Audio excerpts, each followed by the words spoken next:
Hey people, welcome to the channel. I hope everyone is having a great day. Trust me, stay for this video. I promise your mind will go lots of very interesting information. If you want to learn more about survival and preparedness, you're definitely in the right place. Lots of hours regarding so many topics. And besides, if you want to learn more about this stuff, I honestly recommend you get my books, Surviving the Economic Collapse, as well as Street Survival Skills, especially for this sort of stuff regarding self-defense, security, using of different tools for keeping yourself and your family and your home safe. That's the book you want to get. Available in the links there below in the description. This is a lot of knowledge accumulated over the years that I share through these, which is, you have hundreds, if not, thousands of hours of content in the channel, but the books condense all of that quite nicely. What is it that we're going to talk about today? About the study by Greg Elfritz. I'll leave the link below. This is from Active Response Training website, and Greg Elfritz is a cop that has over 25 years of experience.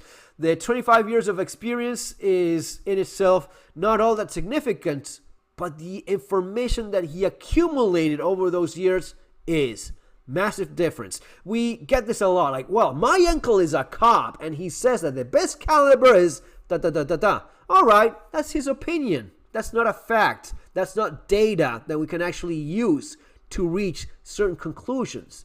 What are the conclusions that we can reach? Well, first of all, Greg Elfritz over here has been accumulating information for over a decade. Over 1,800 incidents that he was studied over the years. Then he shares, like, 38 special Hydra shock fails to expand the picture. Nice. Okay. We have this 45 ACP, what's like a Hydra shock, I guess, something like that. They fully expand and going through the skull of a victim and so on. But after so many years, after 10 years of gathering data and finding out what caliber was used, how many hits, the chance of one-shot stop, and so on, this is the information that he shares. And it is, quite frankly, fascinating. There's a lot of things that you probably assume, like, 380 ACP is more effective than 22. Okay, I guess that makes sense. It has more power, so it should, right? What about 9mm? What about 357 Magnum? What about 44 Magnum? I mean, it should all make sense that everything is more powerful and is better, right? Right? Well, that's the thing. No, fucking no. The answer is just go with 9mm. If you want to make the video super short, if you don't have the time, if you're in a hurry, go with 9mm. Anything else is a waste of time, is a waste of money. You're just making choices based on feels and what you want to have. I want to go with a 40 Smith & Wesson. I want to carry a 10mm because I feel that's better for bears. I want to go with a 32 because I want to pretend I'm a fucking pimp. All right, do whatever you want. I'm not judging. Honestly, I'm not. But just go with 9mm. That's the only thing you need. That's the only thing that, statistically speaking, matters. Anything else is just a matter of falling for marketing or personal taste or you wanting to carry a damn 44 Magnum. Because if we go down to the data, none of that matters. Let's start. 9mm, 456 cases, 456 people shot, right? How effective is this? One shot stop. That's 380. No, let's go here. Wait a minute. What? 380 ACP, one shot stop, 44%. What about 9mm? One shot stop, 34%, one shot stop for 9mm, and 380 ACP has 44. It has 10% more one shot stop than 9mm. That does not sound right. 9mm is more powerful. Well, again, it doesn't matter. Again, bear with me. You'll understand by the end of the video. You'll understand what I mean by that. What I mean by it doesn't matter. But already we see something interesting. Keep in mind, 456 cases. This is just 85 cases, right? This is 9mm. This is what cops use. This is what the military use. And our friend here, being a cop, most of these are police incidents. And it's not about him. It's about the nature of the caliber and who uses it the most and who ends up getting involved in gunfights the most. I don't get involved in gunfights every freaking week. Even cops don't do that. But statistically speaking, if there is a gunfight, there's a good chance it's going to be a cop. Statistically speaking, cops are going to use 9mm. Military, 9mm. So it's about who uses what as well. And the kind of encounters and the kind of situations in which that is being used. Right? So 9mm, 34% one-shot stop. 380, 44. What about 22 long rifle? That is a punny little round. 31. One-shot stop, 31. And these are 154 cases. Interesting that as the common myth about, 22 long rifle has killed more than anything. No. It's 154. It is a lot more 9mm. Why? Because that's what cops use. It's not only what cops use. It's not only what the military use. It's what most people use that want to carry a gun for self-defense.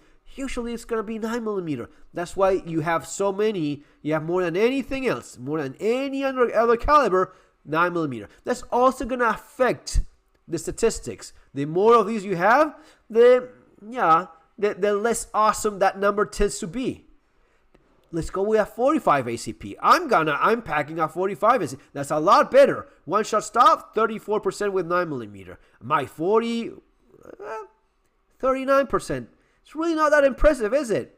39 versus 34, one shot stop. And in this case, we're looking at one shot stop anywhere in the body. So if it hits an arm, if it hits a leg, I don't care. If you hit the guy in the leg and he went down and he was incapacitated, that falls into the statistics. I agree with Greg here. I think that's a good way to go about it, right? We will get more into detail in a second, but that's cool. I shot the guy in the leg and he went, that worked, man. It did work. Now, are we getting into the psychology of who is getting shot under what situation? Is this a criminal that I shot as a cop with a 9mm? All right, I see that. This is the moment in which I start using my imagination. I start making shit up. But bear with me and let me know if you agree with me or not. What are the chances of someone using a 9mm? Who's going to use a 9mm? Who's going to use a 22? Who uses a 22 for self-defense? Well, someone that doesn't have anything else. What kind of fights are likely to end up being used? Who uses a 22? A gangbanger? Yeah, maybe. Probably a gangbanger will go with a 9. Something more, right? This is the kind of thing that the average Joe has in his house. Probably the average Joe that's not really into guns at all, right? Someone breaks into your house. I have a Ruger 1022. That's what I use. Put around on the guy. The guy was not even expecting to get shot. He just hears the bang, boom, something. Oh, fuck. I go to the ground. I don't want to get shot again. I don't want to get killed. I just play it cool. I just got shot. How many rounds are needed to incapacitate someone? Average number of rounds till incapacitation, 138. It's not 2, 138. What about 9mm? It's going to be a lot better. 2.45. God damn it. I need more rounds to incapacitate someone with that. What about my 45 ACP? 2.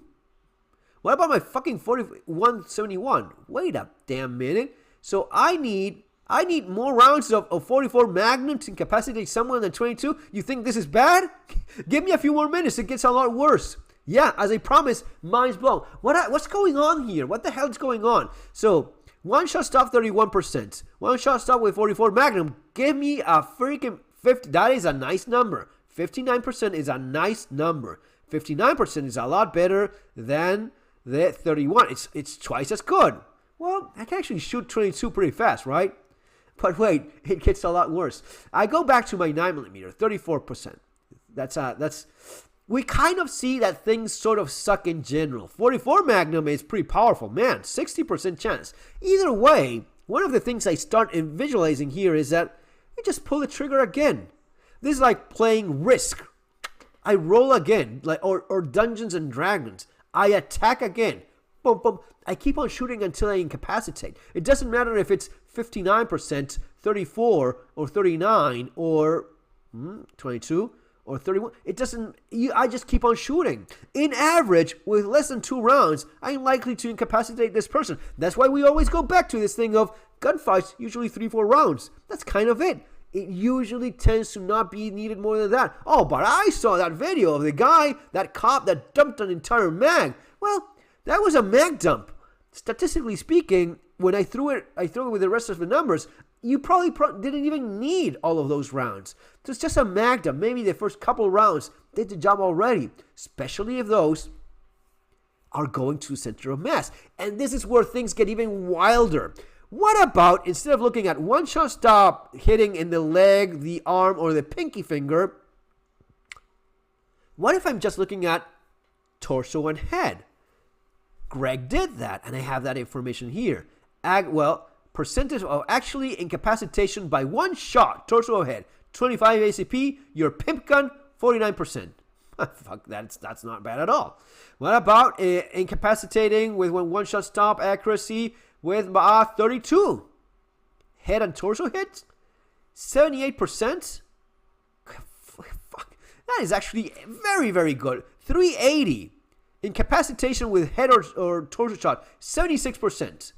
Actually incapacitated by one shot, 76% with a 380. Well, a 9mm has to be better. Well, actually incapacitating by one shot, 47%. Are you fucking with me?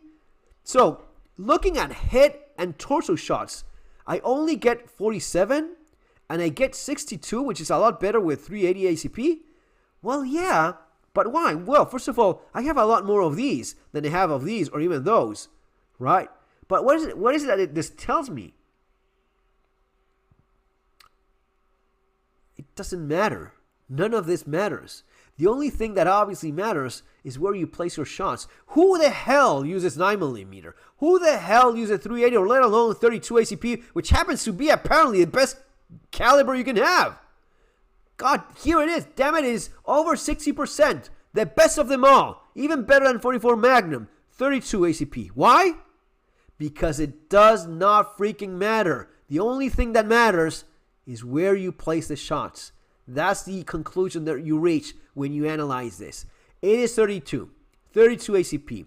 Who the hell carries a 32? So this is a purely self-defense kind of gun. You don't have a 32 because your uncle left the 22 in the garage and then you have it in case someone breaks in. No. This is a carry gun. 32 ACP is a carry gun. And it's probably going to be from someone that knows how to shoot. It's probably going to be from someone that knows he hasn't got a lot of capacity in the gun. It's probably going to be someone that aims carefully center of mass. And that's where we get that the accuracy of this thing, 78%. The accuracy of 380 ACP, 76%, also pretty high. Accuracy of 9mm, not bad, but lower, 74%. Accuracy matters a lot more than the power of the round. The people that shoot more accurately get better results. What about 22? 76%, that is also pretty good.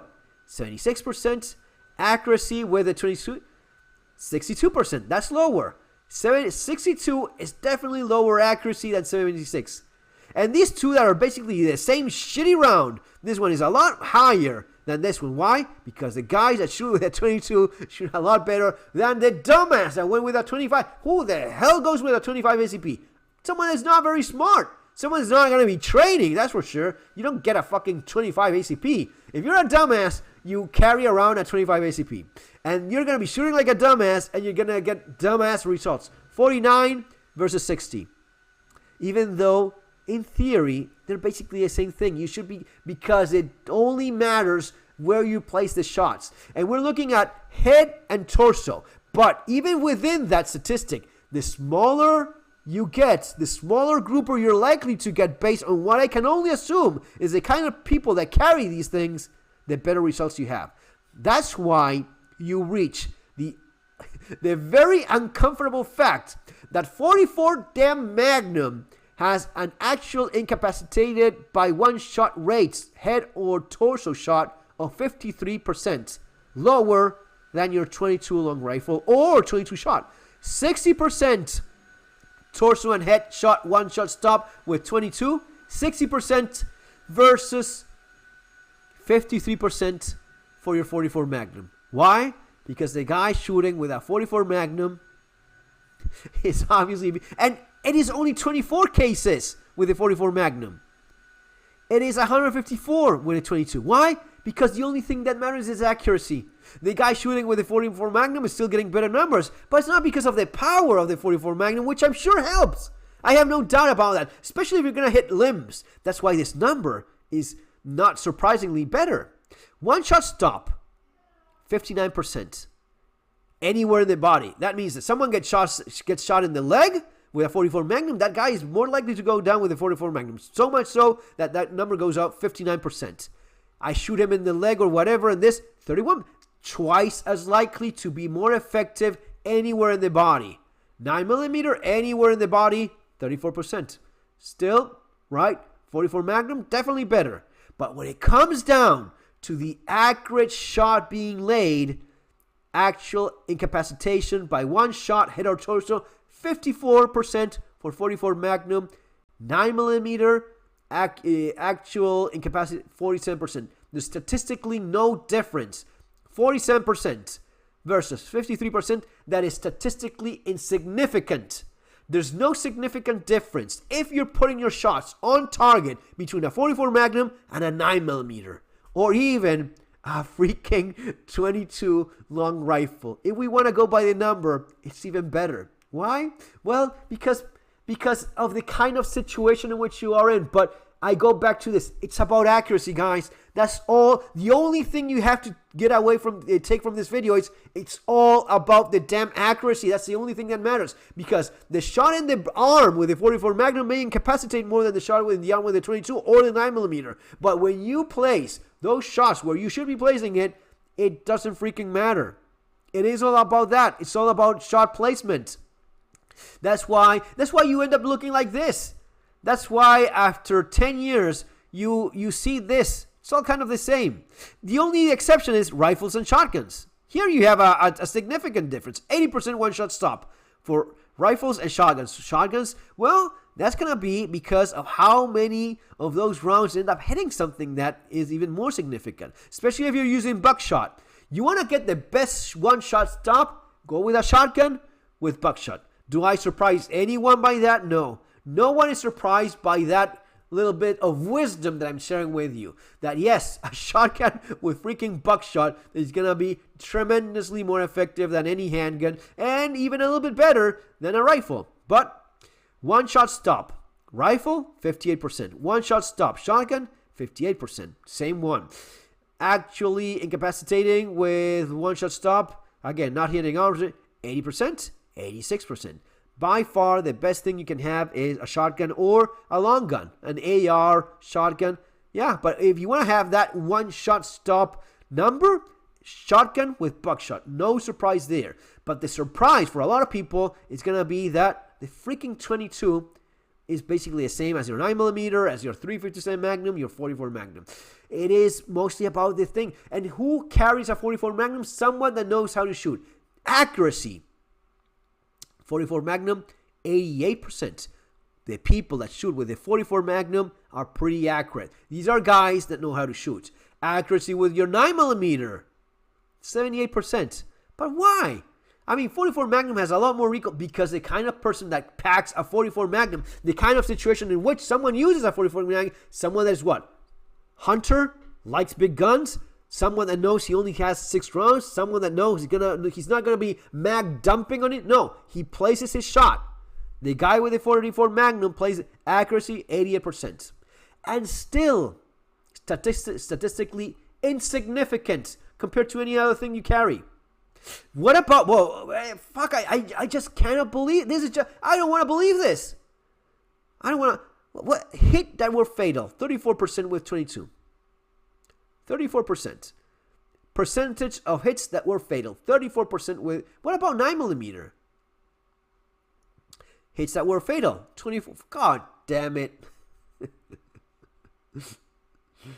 Why? Why the fuck is it a 22 long rifle or fucking even 22 short is more lethal than 9mm? That doesn't make any sense. What about 44 Magnum? Are you fucking kidding me?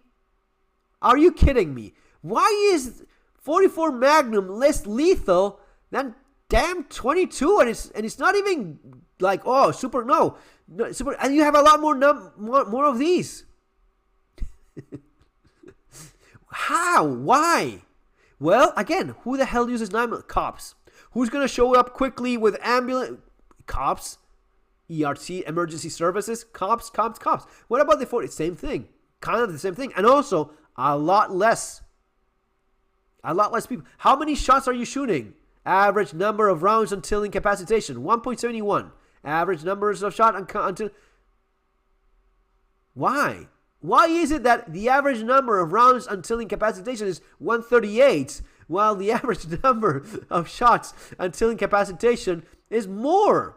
Well, part of that is because of how low this number is, right? It is pretty low. But mostly is, what kind of situation do you have in which people are involved? These guys are not cops. These guys are cops.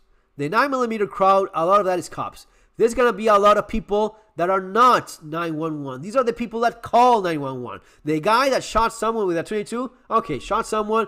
Hey, 911, can you please send someone? While that happens, the guy is bleeding out, internally or out, doesn't matter. But that's going to be about time. And time kills. Time kills if you were shot. Time kills if you're having a heart attack. And here is where this is so interesting, because how the fuck is it that it's more fatal with a 22? Because of that, the number of cases, but also the amount of time you spend. The kind of people that end up using these guns. That's one. And number of percentage of hits that were fatal with a shotgun with 65. You're fucked. If you get shot with a shotgun with buckshot, you're screwed. What about with a rifle? That is pretty fatal as well, even more so. Why? Because it's a high velocity round that's going to be doing a lot of tear, and yeah, that's just the way it goes, man. That is, these are pretty fatal. But in incapacitation, shotgun is king. And the average number of rounds until percentage of people who were not incapacitated, 13%. Percentage of people that were not incapacitated with a 22, 31%, right? You get shot with a 44 Magnum, you are incapacitated. Yeah, the amount of people that were not, it's going to be higher with, it doesn't make sense. Yeah, I guess it does. But again, you see how complex this is. The amount of, the number were fatal. How incapacitated, again, we end up with a final conclusion, does not matter. I keep repeating that. Why? Because of this. Because the thing that does matter is where you place those rounds. That's the only thing you need to be worried about. Forget about anything else. Why not go with a 22? Because honestly, it is a tiny round, and there's things that I just don't like about the 22, but mostly because it's not intended for this. And I was shooting with 22 the other day. 100 rounds, 3 or 4 duds. Didn't fire. I don't want a fucking dud. That's not going to go into statistics, but I know it exists. I don't want a damn dud in my gun. So because of that, and because of the guns not being designed for self-defense, that's mostly why I go with 9mm. And I have decent ammo capacity, and it's enough to, it's fast follow-up shots, and it's cheap, because that's going to be a lot more important. The training, the amount of ammunition that I have in my gun, right? But most of all, the training and how accurate, thanks to that training, I become. That's why you go with 9mm and not with 22, even though the numbers are really not all that bad, because that's just how it is. It is about where you hit, not what you hit with. It has plenty of power enough to do a lot of damage and put someone down, even at 22. It is all about how accurate you are, not the caliber. Guys, that's all for now. If you enjoy the content of the channel, if you think this is interesting, share it with other people. Do subscribe to the channel if you find this, that's the kind of thing you would be interested in. See you next time. Take care.